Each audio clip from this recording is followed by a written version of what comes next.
नारायणं नमस्कृत्य नरं चैव नरोत्तमं देवीं सरस्वतीं व्यासं ततो जयमुदीरये।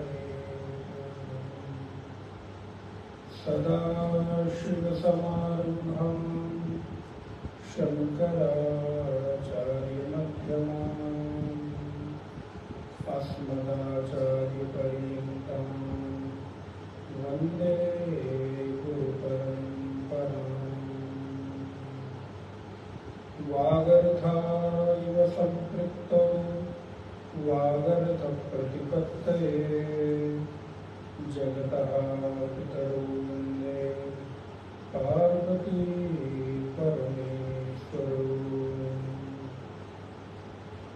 वसुदेवसुतं देवं कंसचारूरमर्दनं देवकी परमानन्दं कृष्णं वन्दे जगद्गुरुं। कृष्णं वन्दे जगद्गुरुं।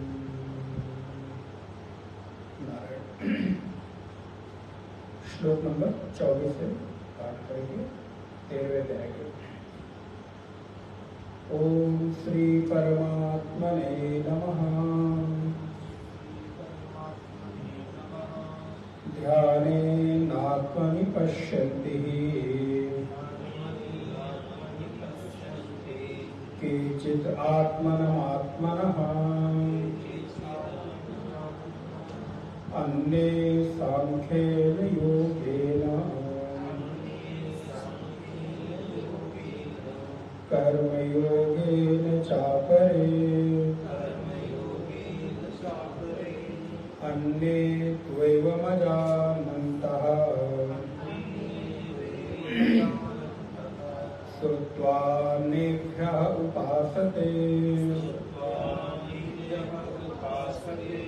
तेऽपि चातितरन्त्येव मृत्युं श्रुतिपरायणाः यावत् सञ्जायते किञ्चित् सत्त्वं स्थावरजङ्गमम् क्षेत्रक्षेत्रज्ञसंयोगात् तद्विद्धि भरतर्षभ। समं सर्वेषु भूतेषु तिष्ठन्तं परमेश्वरं विनश्यस्व विनश्यन्तं विनश्यस्व विनश्यन्तं। थोड़ा आराम से पढ़ेंगे तो स्पष्ट होगा। विनश्यस्य स्वविनश्यन्तं विनश्यन्तं। संस्कृत का 2-3 है कि आप 2-3 बार पढ़िए, स्पष्ट पढ़िए, थोड़ा लाउड पढ़िए तो अपने आप शुद्ध हो जाता है। विनश्यस्व विनश्यन्तं यं पश्यति स पश्यति समं पश्यन् हि सर्वत्र समवस्थितमीश्वरम् न हिनस्त्यात्मनात्मानं न हिनस्त्यात् अनात्मनात्मानं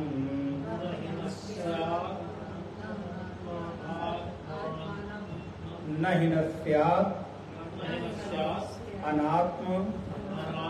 अनात्मानं ततो याति परां गतिम्। सब पुनः पढ़ेंगे। समं पश्यन् हि सर्वत्र समवस्थितमीश्वरम् न हि नस्यात्मनात्मानम्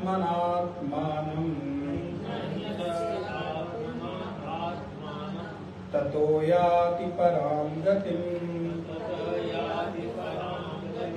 प्रकृत्यैव च कर्माणि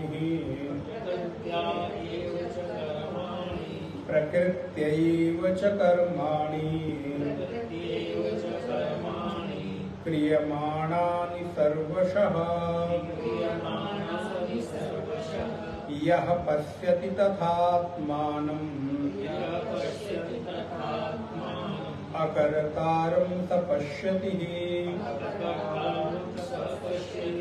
यदा भूतपृथग्भावम् यदा भूतपृथग्भावम्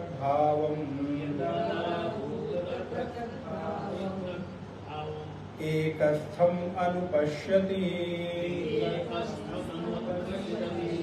एकस्थम् अनुपश्यति तत एव च विस्तारम् तत एव च विस्तारम् ब्रह्म सम्पद्यते तदा अनादित्वात् निर्गुणत्वात् अनादित्वात् निर्गुणत्वात् परमात्मामव्ययः शरीरस्थोऽपि कौन्तेय न करोति न लिप्यते न करोति न लिप्यते।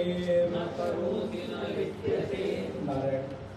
पूर्व की कक्षा में हम लोगों ने देखा वासुदेव श्री कृष्ण अर्जुन को क्षेत्र क्षेत्रज्ञ का वर्णन कर रहे हैं कि सभी क्षेत्रों में मैं क्षेत्रज्ञ परमात्मा हूं। अर्थात जो कुछ भी दिखाई देने वाला ये दृश्य प्रपंच है, जहां तक भी हमारी दृष्टि जाती है, जिस जिस तत्व पर, जिस जिस वस्तु पर, जिस जिस परिस्थितियों पर हमारी दृष्टि जाती है, उन दिखने वाले वस्तु, व्यक्ति और परिस्थितियों को मत देखो, बल्कि उनके पीछे स्थित जो मैं कृष्ण हूं उस पर ध्यान दो, मैं चेतना हूं उस पर ध्यान दो।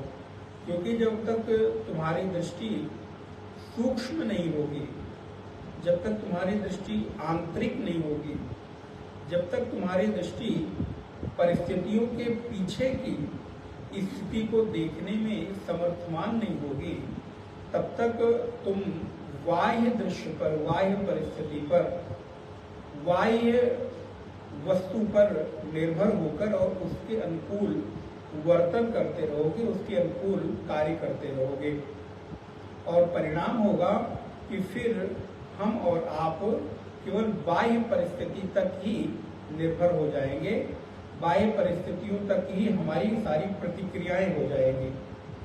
लेकिन हमारा लक्ष्य क्या है, हमारा उद्देश्य क्या है? हमारा उस उद्देश्य से बाह्य परिस्थिति के अनुसार कार्य करना, वर्तन करना नहीं, बाह्य परिस्थिति के अनुसार प्राप्त प्रतिक्रिया देना नहीं, बल्कि उसके पीछे की जो दृष्टि है उसको प्राप्त करना है। तो उसको प्राप्त करने के लिए क्या करना होगा?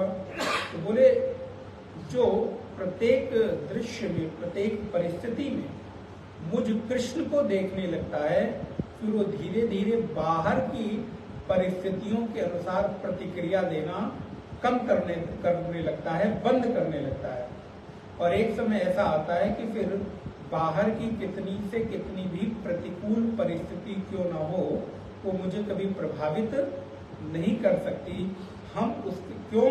क्योंकि हमारी दृष्टि बाहर के किसी क्रियाकलाप और बाहर की किसी परिस्थिति पर नहीं होती, हमारी दृष्टि पीछे तत्व पर होती है, पीछे वाले कृष्ण पर होती है। तो हम कितनी भी बाहर से प्रतिकूल परिस्थिति आ जाए, विपरीत परिस्थिति आ जाए, तद अनुसार हम प्रतिक्रिया नहीं करते, तद अनुसार हम कुछ रिएक्ट नहीं करते, फिर हम धीरे धीरे परिस्थितियों को स्वीकार करना प्रारंभ कर देते हैं। और जैसे जैसे हम उन परिस्थितियों को स्वीकार करना प्रारंभ करते हैं और पीछे स्थित कृष्ण को देखना शुरू करते हैं, तो वो सारी की सारी परिस्थितियां हमको अपने अनुकूल ही लगने लगती हैं। फिर इस संसार में कोई भी वस्तु, कोई भी व्यक्ति, कोई भी परिस्थिति हमको प्रतिकूल नहीं लगता और फिर हमें किसी से दुख नहीं होता।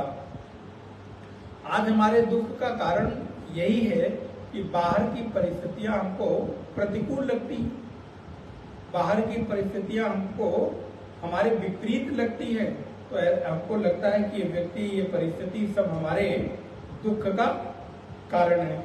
लेकिन जब हमारी दृष्टि उस परिस्थिति पर न होकर परिस्थिति जन्य जो निर्माता है उस पर होगी, तो उसके द्वारा दी जाने वाली प्रत्येक परिस्थिति हमारे लिए स्वीकार्य हो जाएगी। और जब ऐसी दृष्टि डेवलप हो जाएगी, ऐसी भावना डेवलप हो जाएगी, तो धीरे धीरे हम अपने आप को उस एक महान स्तर तक ले जाने में समर्थवान हो जाएंगे, जहां पर कोई भी परिस्थिति फिर हमें हमारा कुछ भी बिगाड़ नहीं सकती, प्रभावित नहीं कर सकती। और प्रत्येक व्यक्ति का लक्ष्य भी यही है कि वो उस तत्व तक पहुंच जाए, उस स्थिति तक पहुंच जाए, उस मनोभाव तक पहुंच जाए जहां पर ये दिखने वाली बाहर की परिस्थितियां, बाहर का कोई व्यक्ति, बाहर का कोई वस्तु उसके दुख का, सुख का कारण न बने। अभी तो हम खाली दुख की बात कर रहे हैं, लेकिन फिर धीरे धीरे एक समय ऐसा है कि फिर बाहर की परिस्थितियों पर हमारा सुख भी आधारित ना हो। लेकिन अगर अभी हम वहां तक नहीं पहुंच सकते, तो कम से कम दुख तक पहुंच जाए तो सुख तो चलो, सुख है तो आदमी कहीं ना कहीं उसको स्वीकार करके आगे बढ़ जाता है। तो सुख को अगर छोड़ दें, केवल अभी हम जो दुखी हो रहे हैं उस दुख से प्रभावित ना हो, यहाँ तक भी पहुंच जाएं, तो अगला चरण होगा कि अब हमारा सुख भी किसी व्यक्ति पर निर्धारित ना रहे, किसी व्यक्ति पर निर्भर ना रहे। हम किसी व्यक्ति के कारण, किसी वस्तु के कारण, किसी परिस्थिति के कारण हमको सुख मिले, हमको आनंद मिले, हमको एक अनुकूलता की अनुभूति हो, मेरी निर्भरता उस पर से भी धीरे धीरे खत्म होनी चाहिए, धीरे धीरे कम होनी चाहिए। लेकिन सुखजन्य परिस्थिति तो अभी ठीक है, चलने देते हैं, लेकिन सबसे पहला जो हमारा लक्ष्य हो, उद्देश्य हो, वो ये हो कि हमें कोई बाहर की परिस्थिति मेरे दुख का कारण ना बने, हम किसी व्यक्ति से प्रभावित ना हो, किसी वस्तु से प्रभावित ना हो, किसी ऐसी परिस्थिति से प्रभावित ना हो जिसके कारण हमको लगता है कि ये ना होता तो अच्छा होता। क्योंकि हमारे चाहने न चाहने से कोई रहेगा कि नहीं रहेगा ये निर्भर नहीं करता। ये प्रकृति का खेल है, प्रकृति की अपनी नियति है, प्रकृति की क्रिया है, वो अपनी गति से चलती रहेगी। लेकिन हम जब धीरे धीरे इस अभ्यास तक आ जाते हैं, तो आप देखेंगे, अब आपको एक छोटा सा उदाहरण अगर मैं दूं, आप सब लोगों ने प्रायः किसी न किसी ट्रेन में यात्रा किया ही होगा, और ट्रेन में यात्रा करते करते कई बार आपके आसपास, आपके बर्थ के ऊपर नीचे ऐसे कोई व्यक्ति मिल जाते हैं जो व्यक्ति आपके अनुकूल नहीं होते। पहुंचने भर से ही उनसे वाद विवाद शुरू हो जाता है। वाद विवाद का तात्पर्य कि वो देखने में ही मन एकदम अनुकूल नहीं लगता। आपने उनकी सीट पे बैग भी रख दिया, पानी की बोतल भी रख दी, या अपना बिस्तर ठीक करने के लिए कुछ भी कोशिश की, उतने भर से वो उधर तो आपको लगता है कि ठीक है कर लेंगे, लेकिन बैठने तो दीजिए, हमको स्थिर तो हो जाने दीजिए। लेकिन नहीं, उस व्यक्ति ने हमारे पहुंचते से ही अपना स्वभाव प्रकट कर दिया, तो आपको लगता है ये यात्रा तो गई, बेकार हो। लेकिन फिर क्या करते हैं आप, 5-10 मिनट बैठे और थोड़ी देर के बाद आपने अपने मन को ऐसा ट्यून किया, आपने अपने मन को ऐसा एक गति दी कि नहीं अब तो यात्रा तो करनी है, इनको रहना ही है, जैसा भी है ठीक है। और जैसे ही आपने उस व्यक्ति को ठीक है कह के एक्सेप्ट किया, अब आप देखिए कि उसकी कोई भी प्रतिक्रिया, आपको कोई फर्क, उसके द्वारा किए जाने वाले किसी भी बिहेवियर से आपको कोई प्रभाव पड़ता ही नहीं। अब वो पानी की बोतल गिरा रहा है तो, अपना बिस्तर ठीक कर रहा है तो, बैग निकाल रहा है, खोल रहा है, बंद कर रहा है, अब आप उधर ध्यान ही नहीं देते और आप बैठे और अपनी यात्रा कर रहे हैं और आप उसी सुख के साथ, उसी आनंद के साथ, उसी कंफर्ट के साथ यात्रा कर रहे हैं जैसे आपने सोचा था। लेकिन थोड़ी देर के लिए, कुछ क्षण के लिए, 2-4-10 मिनट, आधे घंटे के लिए आप थोड़े से तो प्रभावित हुए, लेकिन कब तक प्रभावित हुए, जब तक मन ने उस व्यक्ति को स्वीकार किया, उसके साथ अपने आप को जोड़ा। लेकिन जिस क्षण आपने सोच लिया कि नहीं अभी हमको क्या करना है, अभी तो 8 घंटे बाद उतर जाना है, सुबह उतर जाना है, अपनी यात्रा करना, कौन सा इसके साथ हमारी रिश्तेदारी है, वो सामान्य शब्दों में मैं कह रहा हूं, और आप अपने हिसाब से बैठकर अपनी जर्नी प्रारंभ कर देते हो, तो फिर आपको कोई फर्क नहीं पड़ता वो व्यक्ति अच्छा है तो, बुरा है तो, आपके साथ मीठी बात करे तो, ना करे तो, कोई फर्क नहीं पड़ता, क्योंकि अब आप के सामने होकर भी आपकी दृष्टि में उसका कोई महत्व तो नहीं है, कोई स्वीकारोक्ति नहीं है, महत्व भी शब्द ना कहें, कोई स्वीकार नहीं है। अब आपने उसको अपने जीवन में स्वीकार नहीं किया, जैसे ही आपने अस्वीकार किया वैसे ही उसका होना ना होना आपके लिए कोई मायने नहीं रखता, या मैं ये यूं कहूं, उसकी कोई भी प्रतिक्रिया, उसकी कोई भी चेष्टा अब आपके लिए महत्वहीन हो गई है। अब वो चाहे भी आपसे बात करना, कई बार होता है आधे घंटे, 2 घंटे, 4 घंटे के बाद समय बीतता है तो बातचीत शुरू होती, लेकिन अब वो चाहे भी तो आपके मन में बात करने की कोई भावना जन्म नहीं लेती। ठीक है, बिल्कुल उसी अगले चरण उसी उस पे आ रहे हैं। तो आपने जैसे ही स्वीकार किया कि आप उसके साथ आपका कोई संबंध नहीं है, आपकी स्वीकारोक्ति नहीं है, तो उस व्यक्ति के साथ होने न होने से आपका कोई प्रभाव नहीं रह गया। अब लेकिन अगर ये वृत्ति आपकी और गहरी होकर जहां आप रह रहे वहां पर भी अगर आपने इस स्वभाव को डेवलप कर लिया, तो चाहे वो कोई परिवार का व्यक्ति हो, चाहे कोई मित्र हो, अथवा कोई आपका बहुत अपना प्रिय हो, कई बार एक ही घर में, एक ही परिवार के साथ रहते हुए जब आप अलग अलग हो जाते हैं, तो एक ही घर में जब 2 घर बन जाते हैं, आप समझ गए होंगे मेरे कहने का तात्पर्य। 4 कमरे का घर है तो कई बार परिस्थिति ऐसी हुई कि 2 घर में एक भाई को रहना है और 2 कमरे में एक भाई को रहना है, लेकिन परिस्थितियां यहां तक बिगड़ गई कि आप चाहकर भी एक दूसरे के साथ संबंध नहीं रखना चाहते, तो उसके जीवन में किसी भी प्रकार का सुख या किसी भी प्रकार का दुख आए, आप ऐसे भी लोगों को देख सकते हैं। हम लोग तो जानते हैं कि कहते महाराज मुझे कोई फर्क ही नहीं पड़ता, कौन है, बोले 2 भाई हैं, कहाँ रहते हैं, बोले एक ही घर में रहते हैं, लेकिन अब कोई किसी तरह का कोई फर्क नहीं पड़ रहा है। क्यों? क्योंकि अब उस व्यक्ति की स्वीकारोक्ति नहीं रह गई। एक ही माँ के उदर से जन्म लेने के बाद 10 साल, 20 साल, 25 साल, 30 साल साथ रहने के बाद जैसे ही एक घर में 2 घर हुआ, एक द्वार उनका हो गया, एक द्वार उनका हो गया, अब वो आ रहे हैं, जा रहे हैं, होली, दीपावली, तीज, त्योहार, किसी के जन्म और मृत्यु पर फर्क नहीं पड़ता। चलो त्योहार की तो बात छोड़ दीजिए, कई बार उस घर में, भाई के घर में किसी का जन्म हो गया तो आपको कोई फर्क नहीं पड़ता, और किसी की मृत्यु हो गई, उसके घर में शोक मनाया जा रहा है और आप अपने घर में बैठ के टीवी देख रहे हैं। यहां तक कि मना स्थिति व्यक्ति अपनी बना लेता है। कैसे? क्योंकि आपने इस मन को इतना ट्रेन कर दिया, क्योंकि अब आपको लगता है इसका होना ना होना मेरे लिए कोई मायने नहीं रखता।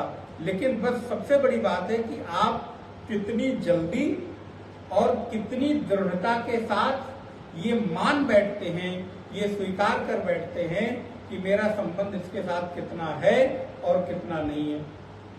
अगर ये स्वीकारोक्ति हो जाए, इस संबंध की दृढ़ता हो जाए, तो आप एक जगह रहकर भी उदासीन रह सकते हैं, उस सुख दुख से प्रभावित नहीं हो सकते। ये आपके भीतर सामर्थ्य है। आपने डेवलप नहीं किया है, इसलिए भी आपको असंभव लगता है। आपने ये बात मानी नहीं है, इसलिए भी आपको असंभव लगता नहीं। ऐसा कैसे संभव हो, ऐसा कैसे हो सकता है? लेकिन जैसे ही आप इस बात को दृढ़ता के साथ स्वीकार करते हैं, वैसे ही ये संभव है, क्योंकि आपके भीतर ये सामर्थ्य है। जब आप एक को छोड़ सकते हैं तो दो को भी छोड़ सकते हैं, और दो को छोड़ सकते हैं तो सबको छोड़ सकते हैं। क्योंकि यदि आपके भीतर छोड़ने की सामर्थ्य न होती तो आप एक को भी न छोड़ते। जल के भीतर सामर्थ्य है कि वो एक पात्र में, ध्यान रखिएगा, एक पात्र में जाने के बाद उसके जैसा आकार ले सकता है। तो वो दूसरे भी पात्र में जाएगा तो उसका आकार ले लेगा, तीसरे में जाएगा तो वैसा आकार ले लेगा। ऐसे ही आपके मन के भीतर भी उस प्रकार के आकार लेने की सामर्थ्य है। जरूरत क्या है कि आप अपने आप को उतनी मजबूती के साथ उसको उस परिस्थिति में ढालने के लिए तैयार हैं अथवा नहीं। नहीं तो इस संसार में होकर ही जो मुक्त हुए हैं, वो भी तो हमारे और आपके जैसे ही किसी माता पिता के घर में जन्म लिए हुए, गृहस्थ परिवार में जन्म लिए हुए ही तो हुए। कोई सन्यासी हो, कोई महापुरुष हो, या हम किसी को आदर्श मानते हो, वो भी तो हमारे और आपके जैसे जन्म लेने वाले एक परिवार का हिस्सा ही तो थे। लेकिन उन्होंने अपनी साधना के द्वारा, तपस्या के द्वारा, त्याग के द्वारा उस स्तर तक पहुंचे। तो चूंकि मनुष्य होने के नाते उनमें वो सामर्थ्य थी, तो मुझमें भी ये सामर्थ्य है। आवश्यकता है कि हमने उस सामर्थ्य को जगाया अथवा बढ़ाया है कि नहीं है। तो इसलिए कृष्ण बार बार इस बात को कहते हैं कि उस आत्म तत्व को जानने के लिए बहुत सारे मार्ग हैं। उस आत्म तत्व को जानने के लिए बहुत सारी विधियां हैं। कोई किसी विधि से जाता है, कोई किसी विधि से जाता है। उसी विधि में आज 24वें श्लोक में भगवान सांख्य योग का वर्णन करते हैं, कर्म योग का वर्णन करते हैं। कहते हैं कुछ लोग हैं जो ध्यान के द्वारा उस आत्मा को प्राप्त करना चाहते हैं। ध्याने आत्मनि पश्यन्ति ही, पश्यन्ति माने देखते हैं, ध्याने माने ध्यान से, आत्मनि माने आत्मा को। तो कुछ लोग उस आत्म तत्व को ध्यान के द्वारा देखना चाहते हैं अथवा देखते हैं। केचित आत्मन अनात्मनः, और अन्य सांख्येन योगेन कर्म योगेन चापरे। कुछ लोग सांख्य योग के द्वारा, सांख्य योग माने ज्ञान योग के द्वारा, और कुछ लोग कर्म योग के द्वारा। तो यहां पर भगवान ने कई सारे मार्ग बता दिए उस आत्म तत्व तक पहुंचने के लिए। कि उस आत्म तत्व तक जाने के मार्ग, कोई कोई ध्यान का मार्ग अपनाते हैं, कोई लोग सांख्य योग का मार्ग अपनाते हैं, कुछ लोग कर्म योग का मार्ग अपनाते हैं। मार्ग कोई भी चुने, लेकिन वो रास्ता जाकर एक जगह, एक ही स्थान पर पहुंचता है। बस अंतर इतना है कि दो, तीनों की, चारों की, अथवा जितने अन्य मार्ग हैं, सभी की प्रक्रिया अलग है। प्रक्रिया अलग हो जाने से, ध्यान दीजिएगा, प्रक्रिया अलग होने से लक्ष्य कभी नहीं बदलता। हमारा लक्ष्य अगर कोई कंपटीशन पास करके और किसी पद तक पहुंचना है तो हो सकता है किसी के पढ़ने का तरीका अलग हो, किसी के पढ़ने का तरीका कुछ और हो, कोई किसी कोचिंग में पढ़ता हो, कोई किसी आचार्य या टीचर के साथ पढ़ता हो, कोई अपने घर पे रह के ही पढ़ता हो, माता पिता के गाइडेंस में पढ़ता हो, कोई स्कूल पर निर्भर हो, कोई कोचिंग सेंटर पर निर्भर, मैं लौकिक उदाहरण दे रहा हूँ, कोई कोचिंग सेंटर पर निर्भर हो, कोई पुराने जितने भी लोगों ने उस मार्ग को पास करके वहां तक पहुंचा हो, उनके पथ को अपनाया हो।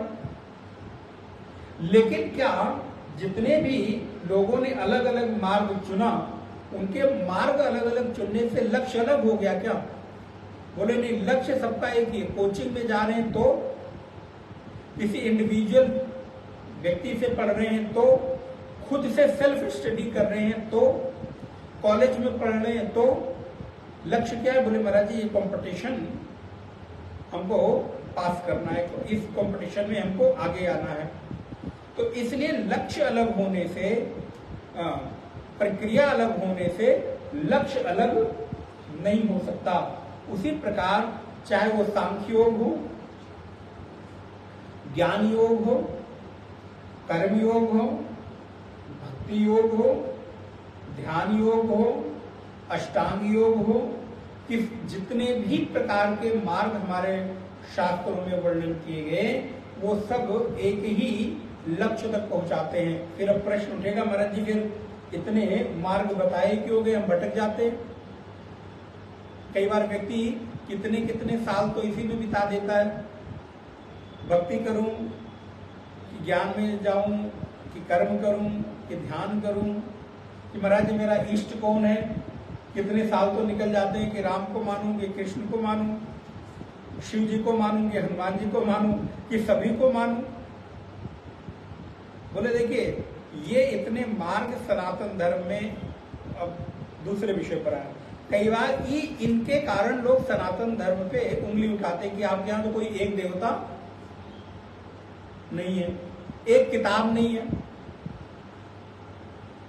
एक कोई मार्ग नहीं है। आपके यहाँ 10, 50, 25, 50 मार्ग हैं, जितने महात्मा उतने मार्ग, जितनी किताबें उतनी बातें। ये सनातन धर्म का सौंदर्य है, क्योंकि उसने प्रत्येक व्यक्ति के स्वभाव को एक कैटेगरी में नहीं बांधा, प्रत्येक व्यक्ति की योग्यता को एक कैटेगरी में नहीं बांधा, प्रत्येक व्यक्ति के चिंतन को उसने एक ही चिंतन में नहीं बांधा कि मैं जैसा कह रहा हूं वैसा ही ठीक है। उसने हमको इतना फ्रीडम दे दिया, इतनी स्वतंत्रता दे दी कि तुम अपने स्वभाव और अपनी योग्यता के अनुसार अपने मार्ग का चयन कर लो। अब अगर मैं बैठा हूं और मेरा मन ध्यान में लगता है, लेकिन अगर कोई ऐसा कहे कि नहीं आप कर्म योग करो या भक्ति योग करो, बैठ के 8 घंटे जप करो, हमारा जप में मन नहीं लगता। लेकिन अब चूंकि अगर हमारे पास एक ही मार्ग हो तो आप बताइए क्या करेंगे? अब आपका स्वभाव 1 घंटे बैठकर स्थिरता पूर्वक माला जप करने में नहीं है।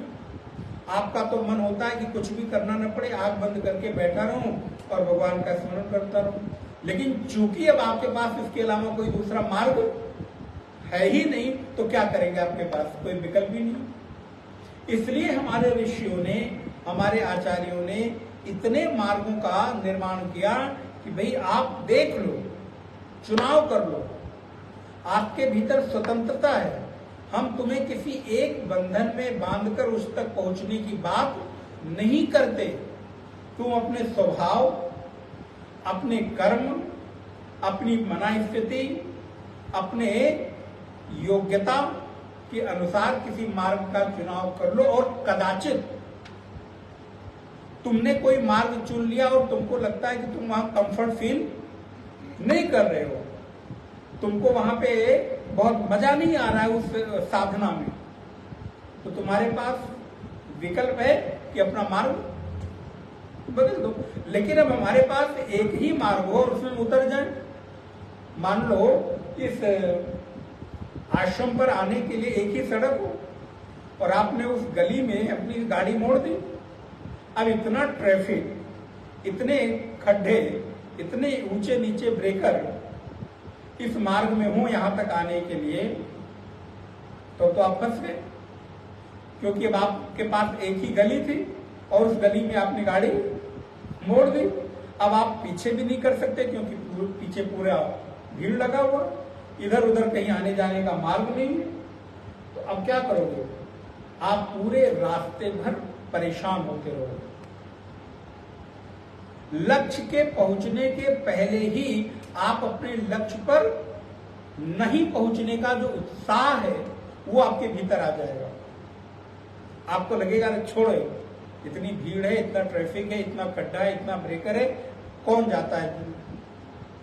लेकिन यदि उसी गली में 10-20 और मार्ग कटे हों, रास्ते बने हों, तो आपके पास क्या विकल्प है? थोड़ी देर आगे बढ़े और आपने देख लिया नहीं, ये हमारे स्वभाव के अनुसार नहीं है, आपने अपने आप को मोड़ दिया। लेकिन ध्यान रखिए, फिर कहेंगे जितनी देर आप जितने कदम आगे बढ़े थे वो बेकार हो गया। बोले बेकार नहीं हुआ, क्योंकि आप अपने आप को पीछे जाकर नहीं मोड़ रहे हो। जितने कदम आपने आगे बढ़ाया था भक्ति में, ज्ञान में, कर्म में, सांख्य योग में, उतने कदम आगे बढ़कर जो मार्ग मिला वहां पे आपने अपने आप को टर्न किया। इसलिए जितने वर्ष आपने साधना कर ली वो साधना आपकी व्यर्थ नहीं गई। भगवान कृष्ण ने गीता में इस बात को स्वीकार किया। अर्जुन ने पूछा कि प्रभु अगर कोई साधना करते करते आपको प्राप्त किए बिना ही संसार से चला जाए, उसकी मृत्यु हो जाए, तो क्या होगा? भगवान ने कहा क्या होगा, ठीक ही है। वो जितने कदम आगे बढ़ाया है, जब अगले जन्म में जहां से भी यात्रा प्रारंभ करेगा उतने कदम के आगे ही वो यात्रा प्रारंभ करेगा। अध्यात्म पथ पर चला हुआ एक भी कदम उसका कभी व्यर्थ, इस पथ पर चलने के बाद आपको एक भी कदम आपका व्यर्थ नहीं जाता, क्योंकि यहां पर किया गया प्रत्येक उपाय, प्रत्येक साधना, प्रत्येक आपकी गतिविधि आपको आगे ले जाने के लिए ही है। आपने अगर 10 कदम चलकर छोड़ दिया तो जब भी अगला कदम उठाएंगे तो 11वां ही होगा, वो पहला नहीं होगा। भगवान गीता में कहते हैं, अर्जुन अगर ऐसा व्यक्ति संसार त्याग कर चला जाता है तो वो नष्ट नहीं होता, बल्कि न मे भक्ता प्रणश्यति, मेरे भक्त का कभी विनाश नहीं होता है। वो अगला कदम वहीं से प्रारंभ करता है जहां से उसने छोड़ा था। और जैसा भी है वो इस पथ पर चलने का हमेशा अधिकारी है। सनातन धर्म का, वैदिक धर्म का एक सौंदर्य और है, वो कभी किसी अयोग्य व्यक्ति को भी मना नहीं करता कि तुम इस पथ पर ना आओ, तो क्योंकि ये मार्ग तुम्हारे लिए नहीं है। वो कोई चोर हो, बदमाश हो, भ्रष्टाचारी हो, पापी हो, अज्ञानी हो, गृहस्थी हो, किसी भी तरह का व्यक्ति किसी भी समय इस पथ पर आने के लिए तैयार अगर होता है तो उसके लिए मार्ग खुला हुआ है। अच्छा ये बताओ, ये कब संभव है? जब हमारे पास बहुत सारे विकल्प होंगे तभी तो। अगर एक ही विकल्प होगा तो वहां, अब मैं किसी का नाम नहीं लेता, लेकिन आप विचार करके देखिए, वहां पर केवल और केवल पुरुष लोगों को ही धार्मिक क्रियाकलापों में जाने का अधिकार है। आप किसी भी धर्म की बात उठाकर देख लीजिए, सनातन धर्म के अतिरिक्त उनके यहाँ धार्मिक गतिविधियों में अन्य लोगों का उस तरह से कोई अधिकार है ही नहीं। इसका मतलब उनके यहाँ ऐसी कोई प्रक्रिया की सुधार की संभावना ही नहीं है। ये सनातन धर्म का सौंदर्य है कि वो, कृष्ण कहते हैं, ध्यानेन आत्मनि पश्यन्ति, कोई ध्यान के द्वारा, कोई सांख्य के द्वारा, कोई योग के द्वारा, कोई कर्म के द्वारा जो जैसा चाहे उस मार्ग का अनुसरण करके और वो अपने जीवन के परम लक्ष्य को प्राप्त कर सकता है। श्लोक नंबर 25 में कहते हैं अन्य, इसके अतिरिक्त जो लोग हैं कौन हैं? बोले अन्य त्वयम् अजानन्तः श्रुत्वा नेभ्यः उपासते तेऽपि चापि तरन्तेव मृत्युम श्रुति परायणाः। हे अर्जुन, बहुत सारे साधक लोग उस आत्म तत्व को न जानते हुए केवल और केवल अपने किसी आचार्य, अपने किसी गुरु के वचनों को श्रवण करके उसका चिंतन करके और उपासना करते करते ही तर जाते हैं। आगे की कितनी बड़ी बात कहते हैं, अन्य त्वयम् अजानन्तः श्रुत्वा अन्येभ्यः उपासते। श्रुत्वा माने सुनकर, उनको पढ़ने की आवश्यकता नहीं, उनको अन्य किसी चीज की आवश्यकता नहीं, केवल और केवल गुरु के वचन को श्रवण किया और उसका पालन करके और उसी के साथ उन्होंने जीवन को तार दिया।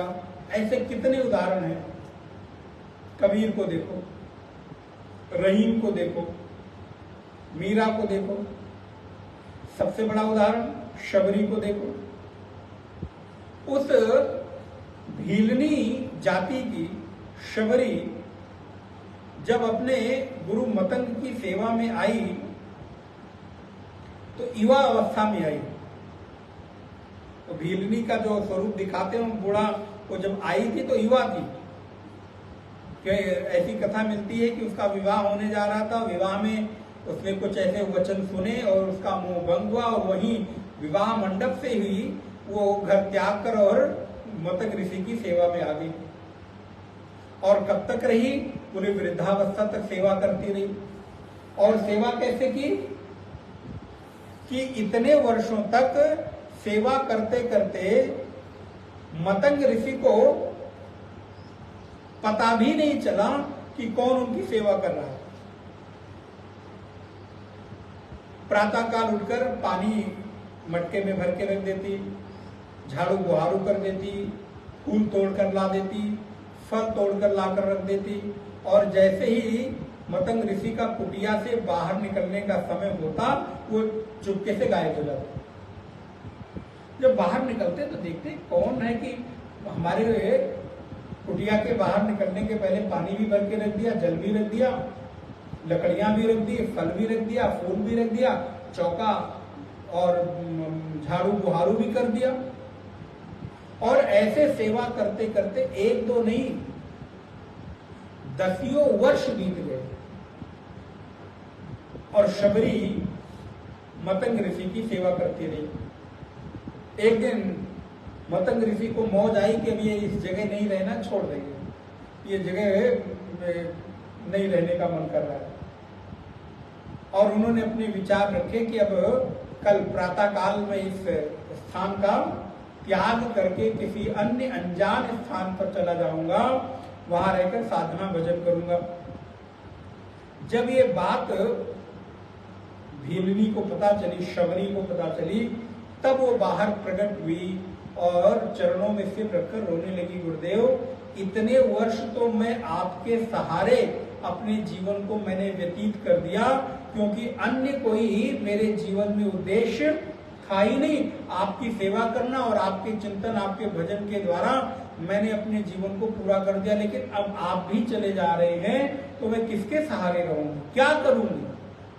और अब मैं प्रकट होकर आपके सामने आई हूं, मेरे लिए कुछ उद्देश्य, मैं आपको रोक तो नहीं सकती, क्योंकि मेरे में इतनी सामर्थ्य नहीं कि मैं आपको रोक सकूं कि आप ना जाइए, क्योंकि आप गुरु हैं, सन्यासी हैं, आपकी अपनी स्वतंत्रता है, आप जा सकते हैं। लेकिन मेरे लिए क्या, मैं क्या करूं, मैं कहां जाऊं? मैं तो बचपने से यहाँ पर आई और वृद्ध हो गई, अब मेरे लिए कोई उपाय बताइए भगवान, का भजन मैं कैसे करूं? तब नारायण मतंग ऋषि कहते हैं, शबरी तुम चिंता मत करो, तुम जिसका नाम स्मरण कर रही हो वो नाम एक दिन तुम्हारे पास चलकर खुद आएगा। जिस राम के नाम का तुम भजन कर रही हो, उस राम के नाम का जो अर्थ है, अर्थात साक्षात राम एक दिन खुद तुम्हारे पास आएंगे। तुम यही कुटिया में रहकर मेरे आदेशानुसार भजन करती रहो और यही धैर्य पूर्वक उस राम के आने की प्रतीक्षा करो। परिणाम क्या हुआ? एक दिन भगवान श्री राम भीलनी से मिलने स्वयं उसकी कुटिया पर पधारते हैं। ये उदाहरण क्या है? जो कृष्ण कह रहे हैं कि कई सारे लोग हैं जिनको किन्हीं अन्य साधनों से कोई मतलब ही नहीं है, उन्होंने केवल गुरु वचनों पर श्रद्धा रखी और गुरु वचनों पर श्रद्धा रखकर जीवन भर उसका पालन करते रहे और एक समय ऐसा आया कि उन्होंने उस आत्म तत्व को प्राप्त कर लिया जो उनके जीवन का परम चरम लक्ष्य है। तो भगवान आदि गुरु शंकराचार्य लिखते हैं, अन्य तु एषु विकल्पेषु अन्यतरेण अपि एव यथोक्तम आत्मानं अजानन्तः अन्येभ्यः आचार्येभ्यः श्रुत्वा इदम एव चिन्तयत इति उक्ताः उपासते श्रद्धानाः सन्तः चिन्तयन्ति ही। बस एक शर्त यहाँ पर रखते हैं कि अपने आचार्य से सुनकर, अपने आचार्य अपने गुरु से जो आज्ञा पाओ उस पर श्रद्धा रखते हुए तुम चिंतन करो और एक दिन उसका जो लक्ष्य है वो तुम्हें प्राप्त होगा। इतनी श्रद्धा रखो, आपको अवश्य उस परम चरम लक्ष्य की प्राप्ति होगी जो आपके जीवन का उद्देश्य है। ते चाति तरन्तेव मृत्युम श्रुति परायणाः। ते अपि, वो लोग भी, उसी श्लोक को हम लोग पढ़ने, आपके पास नहीं है भाषा तो आप लोग श्लोक खाली देखिए। चाति तरन्तेव मृत्युम श्रुति परायणाः। और कुछ कुछ लोग अपने जीवन में एक ही लक्ष्य रखते हैं, क्योंकि उनको जप करना नहीं आता, उनका ध्यान में भी मन नहीं लगता, उनका उपासना में भी मन नहीं लगता, तो बोले केवल उनके जीवन का एक ही उद्देश्य श्रवण, अर्थात सत्संग का श्रवण करना। और भीलनी को भी भगवान राम जब मिलने आए तो माता भीलनी शबरी को भी पहली भक्ति, नवधा भक्ति का वर्णन किया।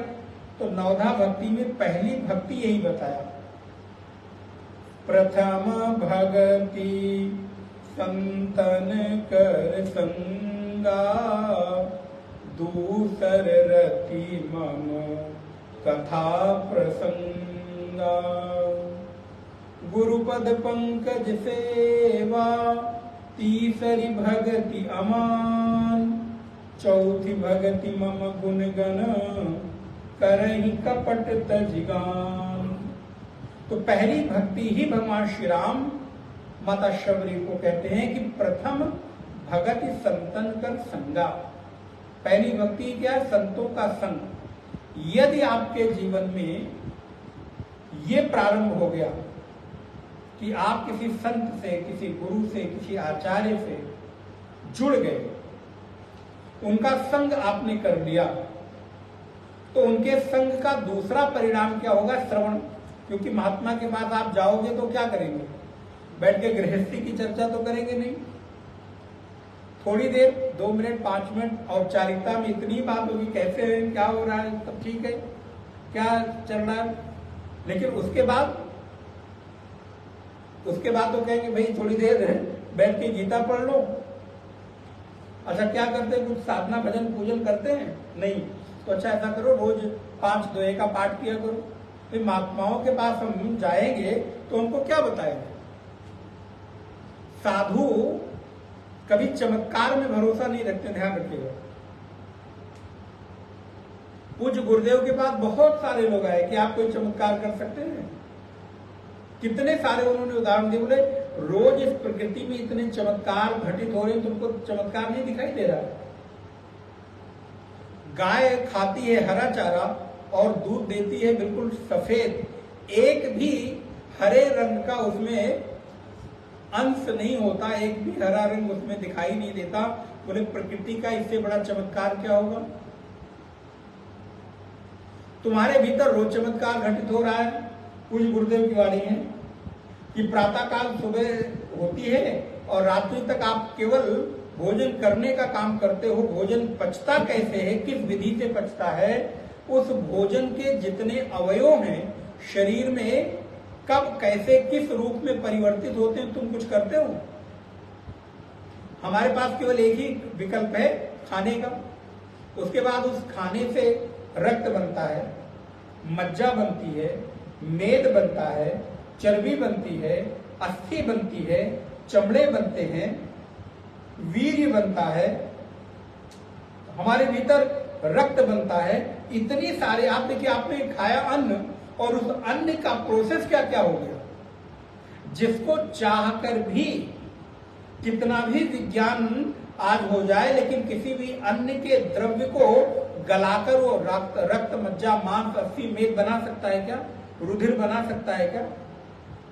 आज भी अगर उसको रक्त की जरूरत पड़ती है तो वो आपसे कहता है कि किसी ऐसे व्यक्ति को बुलाओ जो रक्तदान कर सके। लेकिन अगर उसके पास सामर्थ्य होती तो शायद इतने अन्न का भंडार है, और हमारे भीतर रक्त बना किससे? हमारे खाए गए अन्न से, जल से, फल से ही तो बना।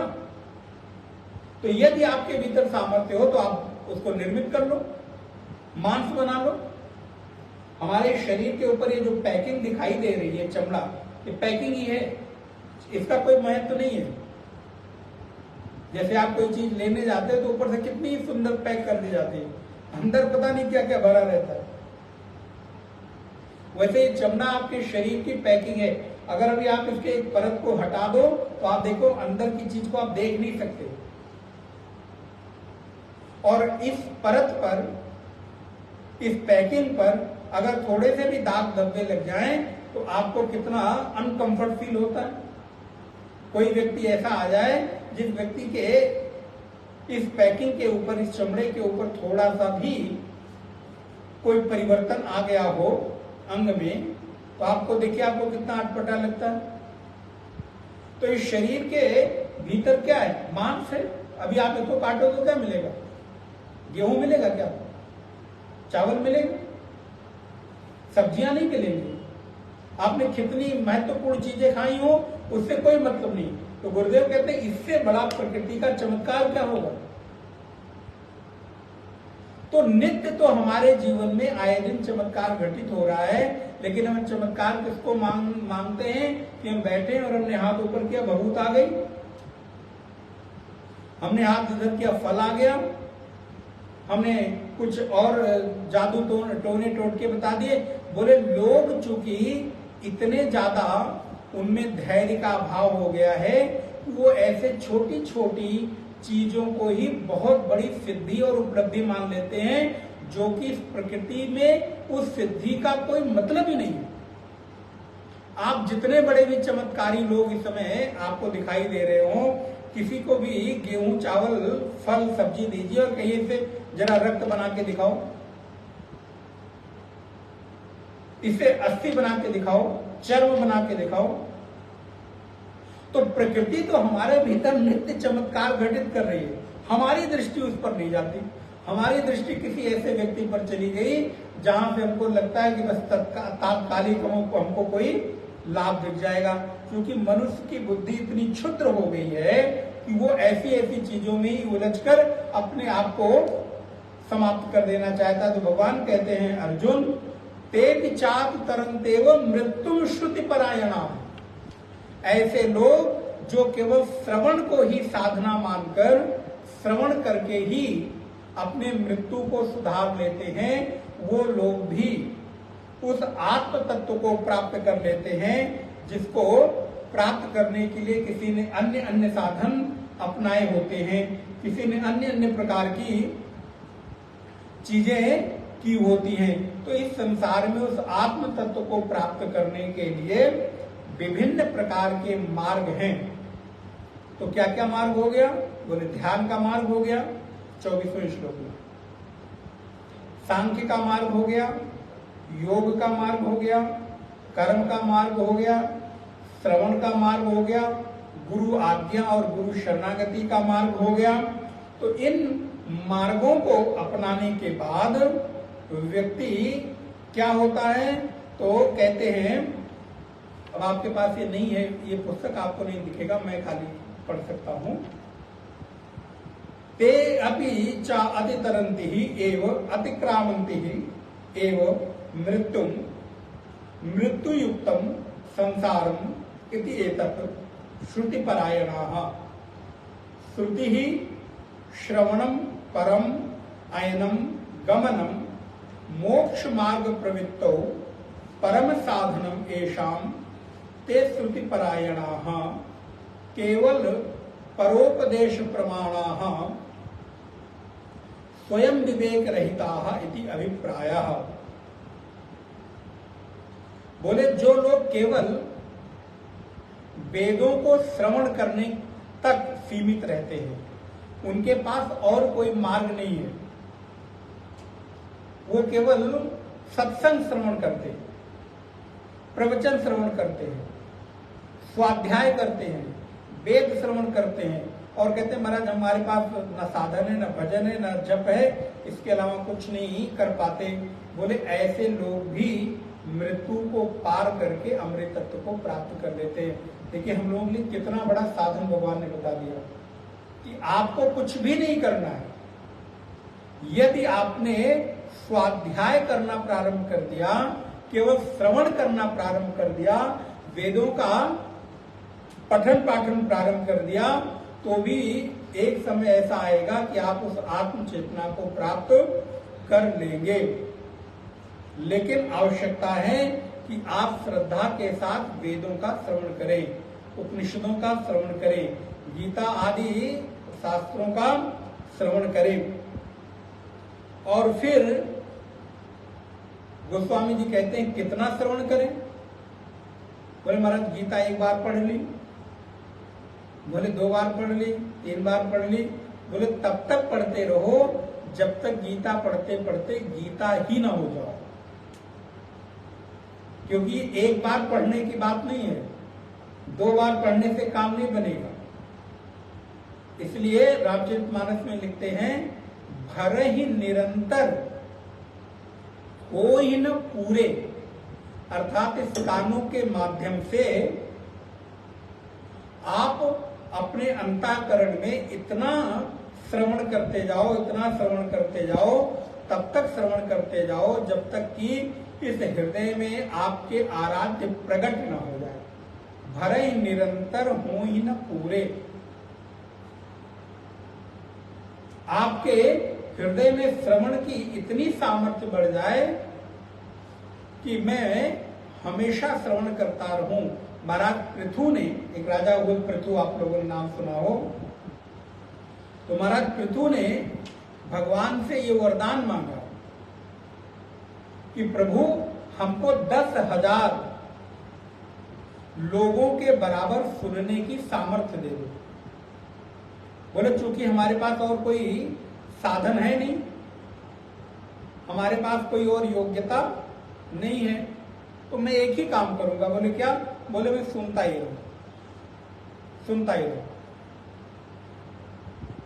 राम कथा जे सुनत अघाही, रस विशेष जाना तिन नाही, भरहि निरंतर होई न पूरे। बोले मैं निरंतर इन कानों के माध्यम से भगवान की कथा को, उनकी लीला को श्रवण करता रहूं और कभी मन के भीतर अघाऊं नहीं। अघाना माने भरना, अवधि में भर जाने को कहते अघा जाना।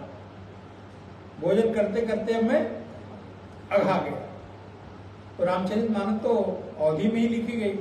गोस्वामी जी कहते भरे निरंतर होई न पूरे, तो राम कथा जे सुनत अघाही। बोले अगर किसी ने कह दिया कि महाराज बहुत सुन लिया, अब अघा गया सुनते सुनते, बोले रस विशेष जाना तिन नाही। उन्होंने अभी राम की कथा का, कृष्ण की कथा का, शास्त्रों के श्रवण का तत्व नहीं जाना, रस नहीं जाना। क्योंकि इसमें इतने सार भरे हैं कि कितना भी सुन लो। हम लोग तो इतने वर्षों से गीता पढ़ रहे हैं, हर बार उसी श्लोक को पढ़ते हुए एक नया अर्थ प्रकट होता। आज आपको मैं इस श्लोक को पढ़ाया, आप कल या एक साल बाद इसी श्लोक को फिर हमसे सुनिए, आप देखिए एक नया अर्थ प्रकट होगा, एक नया अर्थ निकल कर आएगा। तो ये शास्त्र तो इतने सागर हैं कि जितने भी आप डूबो उतनी ही गहराई में आपको यहाँ से सुंदर सुंदर विचार मोती के रूप में आपको मिलते हैं। तो भगवान कृष्ण कहते हैं, अर्जुन ते पिचाति तरन्तेव, वो लोग भी तर जाते हैं किससे? बोले मृत्युम श्रुति परायणा, मृत्यु से वो लोग भी संसार सागर को पार कर लेते हैं जो लोग केवल और केवल वेदों का श्रवण करते हैं, श्रुतियों का श्रवण करते हैं।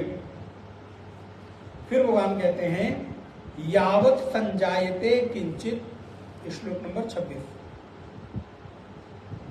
यावत संजायते किंचित सत्वं स्थावर जंगमम क्षेत्र क्षेत्रज्ञ संयोगात् तद विद्धि भरतर्षभ। हे भरतर्षभ, भरतर्षभ माने अर्जुन, भरतवंशियों में जो श्रेष्ठ है, ऋषभ है। हे अर्जुन, यावत, यावत माने जब तक, यावत संजायते किंचित सत्वम स्थावर जंगमम। हे भरत श्रेष्ठ अर्जुन, जो कुछ भी वस्तु उत्पन्न होती है उस उत्पन्न वस्तु का हम इस भाव से देखें, चाहे वो जड़ हो और चाहे चेतन हो, स्थावर और जंगम, जड़ से लेकर चैतन्य तक, वो सारी की सारी चीजें क्षेत्र क्षेत्रज्ञ, सब चीजें क्षेत्र और क्षेत्रज्ञ के विभाग में बटी हुई हैं। इस संसार में जो कुछ भी पैदा हो रहा है, इस संसार में जो कुछ भी प्रकट हो रहा है, वो सब क्षेत्र क्षेत्रज्ञ के संयोग से बंधा हुआ है। क्षेत्र क्षेत्रज्ञ संयोगात्, क्षेत्र क्षेत्रज्ञ के संयोग से बना हुआ है। और अर्जुन तद विद्धि, उसको जानकर, भरतर्षभ, हे अर्जुन, वैसा व्यक्ति उस क्षेत्र के भीतर क्षेत्रज्ञ को जान लेता है। जो अभी मैंने आपको प्रारंभ में इसका अर्थ बताया, यहाँ पर दिखने वाला प्रत्येक जितना भी दृश्य प्रपंच है, जितनी भी चीजें हमको दिखाई दे रही हैं, सभी दिखने वाली चीजों के पीछे क्षेत्रज्ञ अर्थात कृष्ण बैठे हुए हैं। तो इसलिए सभी चीजें क्षेत्र और क्षेत्रज्ञ के विभाग में ही बटी हुई हैं। तो कौन कौन सी चीजें? बोले स्थावर और जंगम, अर्थात जो भी चर और अचर चीजें हैं, जो चल रही हैं वो भी, जो नहीं चल रही हैं वो भी, चर अचर सारी चीजें वो क्षेत्र और क्षेत्रज्ञ के संयोग से ही उत्पन्न होती हैं। अगर आपको क्षेत्र क्षेत्रज्ञ न समझ में आए तो आप समझ ले प्रकृति और पुरुष से उत्पन्न होती है। यहां पर कोई भी वस्तु ऐसी नहीं है जो स्वयं से प्रकट हो जाए। हम जितने भी लोग बैठे हैं, हम सारे लोगों के भी उत्पत्ति का आधार कौन है? प्रकृति और पुरुष ही तो है। प्रत्यक्ष में हमको माता पिता दिखाई देते हैं कि हम माता पिता के कारण हमारा जन्म हुआ, लेकिन वस्तुतः हमारा जन्म प्रकृति और पुरुष का एक संबंध जो है उस प्रकृति और पुरुष के कारण ही है। तो यहाँ पर उत्पन्न कोई भी चीज, जो कुछ भी हमको यहाँ दिखाई दे रही है, सारी की सारी चीजें प्रकृति और पुरुष से बंधी हुई हैं।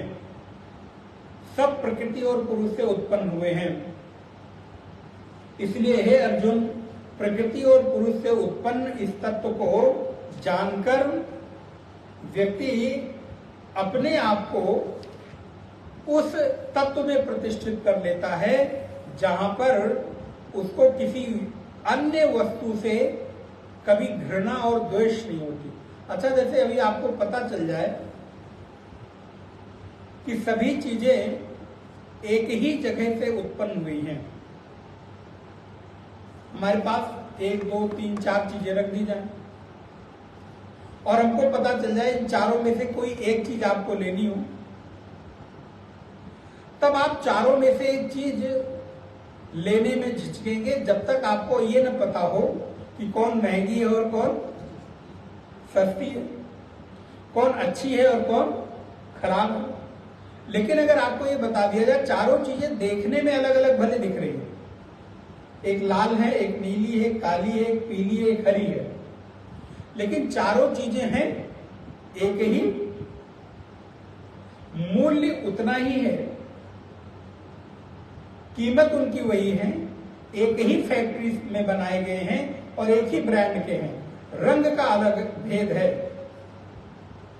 तो फिर आप अब अपने रंग के अनुसार कोई भी वस्तु उठा लो, आपको कोई मन के भीतर भेद नहीं आएगा कि हमने पता नहीं सस्ती उठाई कि महंगी उठाई। हमने अपने रंग की उठा ली, लेकिन सारी चीजें एक ही जैसी हैं, दोनों चारों का मूल्य एक ही है। तो आपके मन में कभी संदेह नहीं होगा, पश्चाताप नहीं होगा।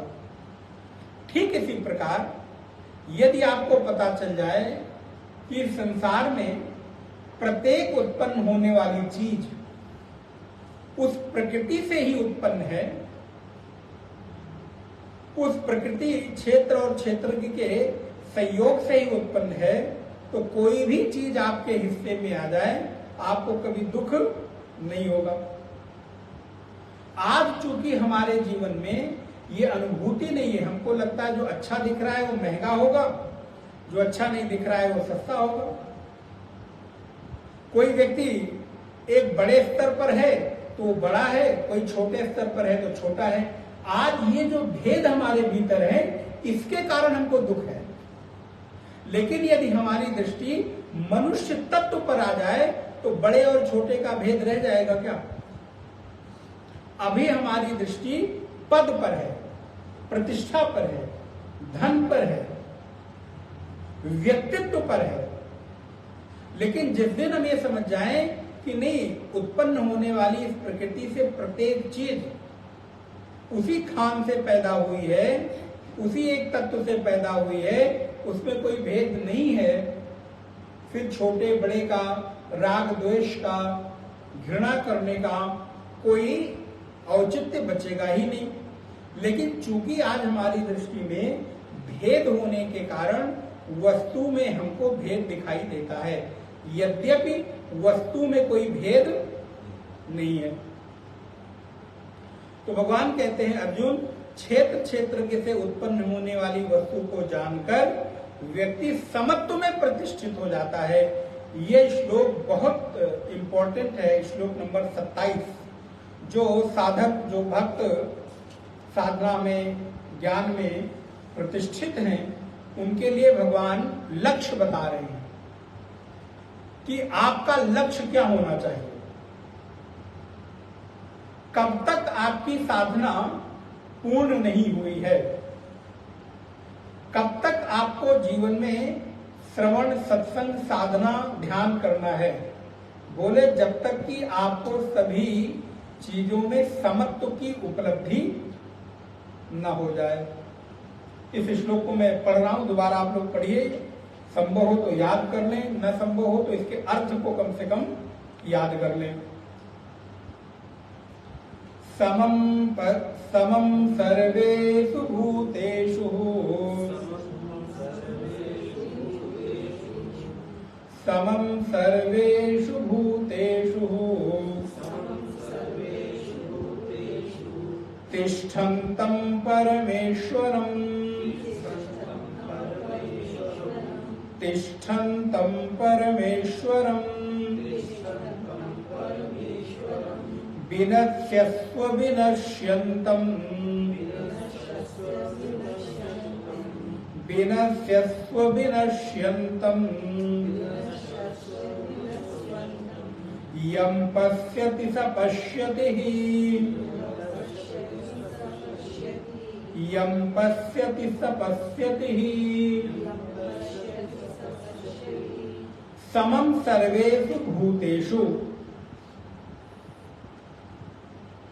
अब यहां से लेकर और श्लोक नंबर 34 तक 27 to 34 श्लोक जितने हैं ये सम दृष्टि को लेकर है, अर्थात हमारी दृष्टि कैसी हो।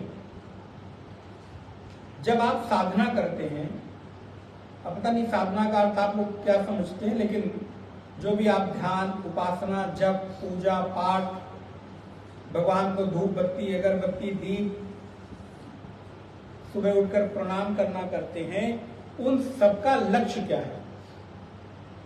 केवल उठ के भगवान को प्रणाम करना ही लक्ष्य है? प्रणाम करने के लिए नहीं कर रहे हैं। भगवान का दर्शन, मंदिर में जा रहे हैं, तीर्थ में जा रहे हैं, व्रत कर रहे हैं, उपवास कर रहे हैं। किस लिए? क्योंकि सब उपवास कर रहे हैं, इसलिए हम भी कर रहे हैं। प्रायः देखिए हमारे जीवन में जो धार्मिकता है वो मेरे अपने स्वयं की मन की अनुकूलता से नहीं है, चूंकि लोग कर रहे हैं तो मैं भी करूं। प्रायः पूजा पाठ की उपस्थिति की जो पद्धतियां हैं वो हमको ऐसी दिखाई देती हैं। भगवान कहते हैं अर्जुन, जो कुछ भी कोई व्यक्ति कहीं भी कर रहा है वो ये मान के चले कि वो मेरी संतुष्टि के लिए कर रहा है। सबसे पहला आप चाहे व्रत करें, उपासना करें, जप करें, ध्यान करें, दान करें, पुण्य करें, आरती उतारें, अगरबत्ती जलाएं, धूपबत्ती जलाएं, प्रणाम करें, किसी का कुछ सहयोग करें, घर की साफ सफाई रखें, जो कुछ भी अगर भगवान के निमित्त कर रहे हो उसका एक उद्देश्य है कि वो हम भगवान की तृप्ति के लिए कर रहे हैं, भगवान की प्रसन्नता के लिए कर रहे हैं, कृष्ण की तुष्टि के लिए कर रहे हैं। और वो सब करके कृष्ण हम आपके ध्यान में थोड़ी देर के लिए आ जाना चाहते हैं। प्रभु थोड़ी देर एक झलक आपकी मेरे ऊपर भी पड़ जाए, इसलिए हम ये कर रहे हैं। ध्यान रहे, घर में परंपरागत व्रत हो रहा है इसलिए हम व्रत कर रहे हैं, नहीं, वो तो ठीक ही है, चलो कर रहे हो, आप अपने माता पिता, अपने कुल और रीति का पालन कर रहे हैं। लेकिन उसके साथ साथ उस व्रत का, उस उपासना का, उस पूजा का उद्देश्य हो कि सारी उपासनाएं कृष्ण में जाकर पूरी हो जाती हैं। तो एक क्षण के लिए कृष्ण की दृष्टि मेरी ओर पड़ जाए, मेरी ओर दिख जाए, और जब कृष्ण की दृष्टि मेरी ओर पड़े तो मेरे जीवन में उपलब्धि क्या हो, कैसे पता चले कि भगवान अब हमारी ओर देख रहे हैं या भगवान की कृपा है। इसका कोई संकेत तो मिलना चाहिए ना।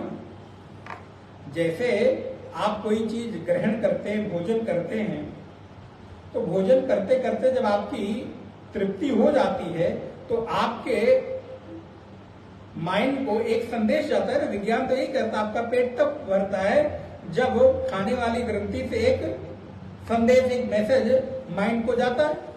तो मन कहता है हाँ कि अब पेट तृप्त हो गया। तब तो आप क्या करते हो, धीरे से भोजन करना कम कर दो। आप देखिए कभी कभी आप एक रोटी खा के भी तृप्त हो जाते हो, कभी कभी 3 रोटी खा लो फिर भी पेट नहीं भरता। कभी कभी आप कुछ खाते चले जाओ, कुछ खाते चले जाओ, तृप्ति ही नहीं मिल रही दिन भर से। और कभी एक कप सुबह चाय, कॉफी, 2 बिस्किट खा लिया और दोपहर तक कुछ खाने का मन, क्या हुआ? क्योंकि मन को यह संदेश चला गया कि हाँ पेट भरा हुआ। तो ये आपके खाने का एक लक्षण है ना कि आपने खाया तो आपको एक लक्षण मिल रहा है कि आपको तृप्ति हुई। ऐसे ही आप पूजा कर रहे हैं, जप कर रहे हैं, पाठ कर रहे हैं, सत्संग कर रहे हैं, इसका भी तो कुछ लक्षण घटित होना चाहिए। क्या लक्षण है? कोई संकेत आपकी बॉडी में, मन में आना चाहिए। तो भगवान हाँ कहते ये वाला संकेत आए कि कृष्ण मेरी ओर निहार रहे हैं, इसका संकेत है कि धीरे धीरे अब मेरी दृष्टि समत्व की ओर जा रही है। अब धीरे धीरे मुझे छोटी छोटी चीजें परेशान नहीं करती। अब धीरे धीरे प्राप्त परिस्थितियां हमको विचलित नहीं करती। पहले वही परिस्थिति आती थी तो हम बहुत घबरा जाते थे, विचलित हो जाते थे, मन घबरा जाता था। बोले अब क्या हुआ? बोले जब से धीरे धीरे साधना करने लगे, जप करने लगे, ध्यान करने लगे, श्रवण सत्संग करने लगे, अब वही परिस्थिति आती है तो विचलित होते हैं, लेकिन दूसरी तरफ मन कहता अच्छा परेशान मत हो, सब ठीक हो जाएगा। और अगर आप साधना करते हैं, श्रवण करते हैं, तो आपके साथ ये घटना अवश्य घटित होती होगी या होगी। धीरे धीरे आपकी दृष्टि में लोगों के प्रति भावनाओं में बदलाव होना प्रारंभ हो जाए। तो पहला लक्षण भगवान कहते हैं समम सर्वेषु भूतेषु, श्लोक नंबर 27। सर्वेषु भूतेषु समम, इसको उल्टा करके देखिए। सर्वेषु भूतेषु समम, भूतेषु सर्वेषु समम, जैसे भी अर्थ चाहे निकलेगा। सभी भूतों में समत्व की दृष्टि आना प्रारंभ हो जाए। सभी भूत का तात्पर्य है चर और अचर। जितने भी पंचभूत से जन्म लेने वाली चीजें हैं, ब्रह्मा से लेकर चींटी पर्यंत सभी जीवों के प्रति करुणा की भावना आ जाए, सभी जीवों में दया की भावना आ जाए। जब आपके भीतर धीरे धीरे ये घटना प्रारंभ हो जाए तो समझ लेना कि अब आप थोड़े आध्यात्मिक हो रहे हैं। धीरे धीरे आपके मन में साधना की जो प्रगाढ़ता है वो बढ़ रही है। जो आप जप कर रहे हैं उसका फल प्रकट हो रहा है कि धीरे धीरे बुद्धि समम सर्वेषु भूतेषु, सभी भूतों में समत्व की दृष्टि मिल रही है। और उससे अधिक अगर हो जाए तो क्या बात है। दूसरा चरण क्या है? बोले तिष्ठन्तम परमेश्वरम। सबसे पहले तो भूतों में समत्व की दृष्टि, और समत्व की दृष्टि के बाद उस भूत में, भूत का तात्पर्य वो रात को दिखने वाला भूत नहीं, भूत का तात्पर्य है पूरी की पूरी प्रकृति। तो सबसे पहले पूरी प्रकृति में समत्व की दृष्टि, और दूसरी बात आई कि उस प्रकृति में परमात्मा के होने का अनुभव। सबसे पहले हम कोशिश क्या करते हैं कि भगवान नहीं दिख रहे, भगवान नहीं दिख रहे। बोले आप पहले चरण को छोड़कर दूसरे चरण पे जाना की कोशिश कर रहे हो तो कैसे दिखेंगे? पहला चरण है सभी भूतों में एकत्व की दृष्टि, सभी भूतों में, सभी वस्तुओं में, सभी परिस्थितियों में, सभी व्यक्तियों में समत्व की दृष्टि। और जब समत्व की दृष्टि आ जाए तो उसमें परमात्मा के होने का एहसास, परमात्मा के होने की अनुभूति होने लगे। उस व्यक्ति में, वस्तु में, परिस्थिति में परमात्मा मौजूद है, उनकी मौजूदगी का एहसास होने लगे। ये दूसरा लक्षण है, दूसरी घटना है। पहली घटना समत्व दृष्टि, समता का भाव, अर्थात सब में एक ही है, और फिर उसमें परमात्मा है, ये भाव। और विनश्यस्व अविनश्यंतम, विनश्यस्व माने विनाशील, जो मरने वाले हैं, नष्ट होने वाले हैं। उस विनाशशील में एक अविनाशी परमात्मा को देखना कि यहां सारी चीजें तो नष्ट हो जाएंगी, लेकिन एक परमात्मा है जो कभी नष्ट नहीं होगा। यह पश्यति, यह माने जो, पश्यति माने देखता है, सपश्यति वही देखता है। अर्थात जो ऐसा देखता है असल में वही देखने योग्य है, उसी की असली दृष्टि है। बाकी हम सब लोग तो ये नकली दृष्टि से देख रहे हैं। हमारी आपकी दृष्टि क्या है? बोले नकली दृष्टि है, इससे तो ये संसार की ही दुनिया भर की चीजें दिख रही हैं। असली दृष्टि तो उसकी है जो सारी परिस्थितियों में समत्व को देखे और उस परिस्थिति में समत्व में परमात्मा को देखे। असल में उसी की दृष्टि है, नहीं तो सारे लोगों की दृष्टि अदृष्टि है, अज्ञानता है। इसीलिए तो भगवान अर्जुन को क्या कहते हैं? अर्जुन, तुम इस नेत्रों से इस संसार को देख रहे हो, इसलिए इस नेत्र से मुझको नहीं देख सकते। मुझको देखने के लिए दिव्य दृष्टि चाहिए। मैं तुमको ददामि दिव्य चक्षु, मैं तुम्हें दिव्य चक्षु देता हूं। उस दिव्य चक्षु से, दिव्य नेत्रों से तुम मुझको देखोगे। इसलिए आप लोगों को भी ये जो ज्ञान की दृष्टि दी जा रही ना, यही दिव्य चक्षु है। इन जिन आंखों से आप संसार को देख रहे हो, इन आंखों से, इन समझ से संसार को देखकर आप परमात्मा को नहीं देख सकते, बल्कि इस समझ से परमात्मा को देख सकते हो। ये दिव्य दृष्टि है। बात शायद पकड़ में आई हो, समझ में आई हो। जो समझ अभी आपकी बनी हुई है, जो दृष्टि अभी आपकी बनी हुई है, उस दृष्टि से यदि आप संसार में परमात्मा को देखना चाहोगे तो नहीं देख सकते। बल्कि जो गुरु आपको दृष्टि दे रहे हैं, जो समझा रहे हैं, बता रहे हैं, जो शास्त्र आपको बता रहे हैं, जब आप इस दृष्टि से संसार को देखोगे तब आप यथार्थ में देखते हो। नहीं तो इन आंखों से तो न जाने क्या क्या देख रहे हैं। जब से पैदा हुए और जब तक मृत्यु होगी, न जाने कितने रूप, रंग, दृश्य देखेंगे। और देखते देखते ये आंखें कभी थकेंगी?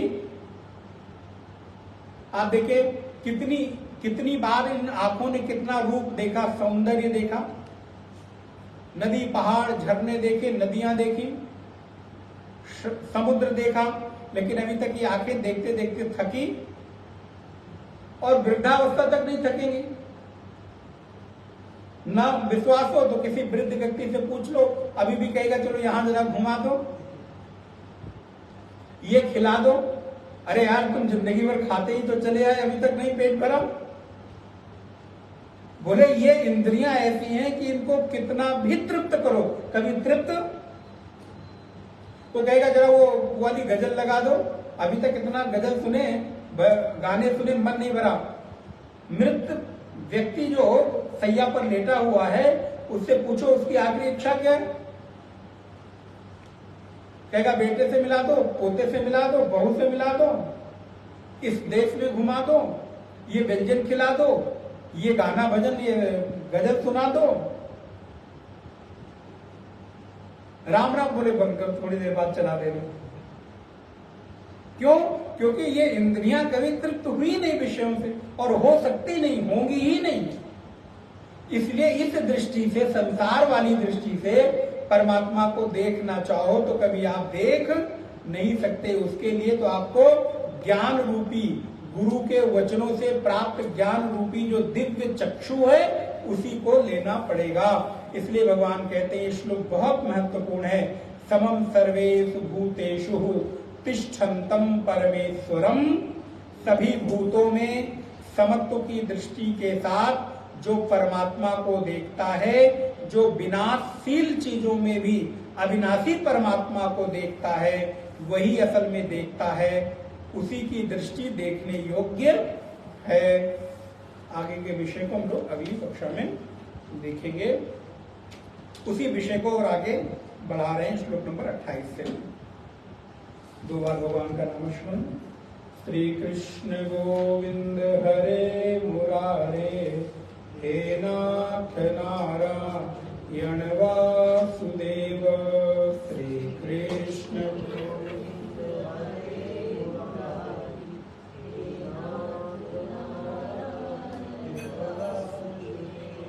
श्री कृष्ण गोविंद हरे मुरारे, हे नाथ नारायण वासुदेव। श्री कृष्ण